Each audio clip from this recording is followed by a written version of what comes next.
NDA से अलग हो गए नाराज पशुपति पारस, मोदी कैबिनेट से दिया इस्तीफा।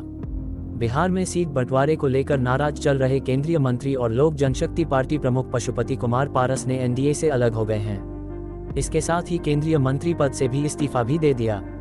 पशुपति पारस ने कहा कि वे एनडीए के साथ ईमानदारी के साथ रहे, लेकिन उनके साथ नाइंसाफी हुई। राष्ट्रीय लोक जनशक्ति पार्टी आरएलजेपी के राष्ट्रीय अध्यक्ष पशुपति कुमार पारस ने एनडीए गठबंधन से अलग होने का फैसला लिया है। इसके साथ ही पशुपति कुमार पारस ने मंगलवार को केंद्रीय मंत्री पद से भी इस्तीफा दे दिया। सोमवार को बिहार में एनडीए गठबंधन के बीच हुए सीट शेयरिंग में पशुपति कुमार पारस की पार्टी को एक भी सीट नहीं मिलने से वह नाराज हैं। इस्तीफे की घोषणा करते हुए पशुपति कुमार पारस ने कहा कि उनके साथ नाइंसाफी हुई है। प्रेस कॉन्फ्रेंस को संबोधित करते हुए पशुपति कुमार पारस ने कहा, कैबिनेट मंत्री पद से मैं त्यागपत्र देता हूं। मेरे साथ नाइंसाफी हुई है। इतना कहकर वह उठकर खड़े हो गए।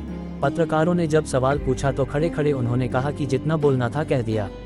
अब आगे की राजनीति हम अपनी पार्टी के सभी वरिष्ठ पदाधिकारियों और कार्यकर्ताओं के साथ बैठकर उनसे बातचीत के बाद तय करूंगा। इस्तीफे की घोषणा करने के दौरान पशुपति कुमार पारस ने कहा कि उनके साथ नाइंसाफी हुई है। हालांकि उन्होंने ये भी कहा, मैं आज भी पीएम मोदी का शुक्रगुजार हूं। पशुपति ने पिछले दिनों कहा था कि वह हाजीपुर लोकसभा सीट से चुनाव जरूर लड़ेंगे।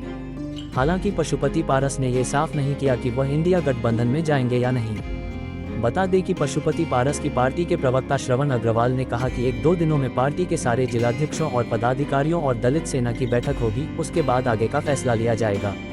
इंडिया गठबंधन में जाने के फैसले पर श्रवण अग्रवाल ने कहा कि अभी इस पर कोई फैसला नहीं लिया गया है।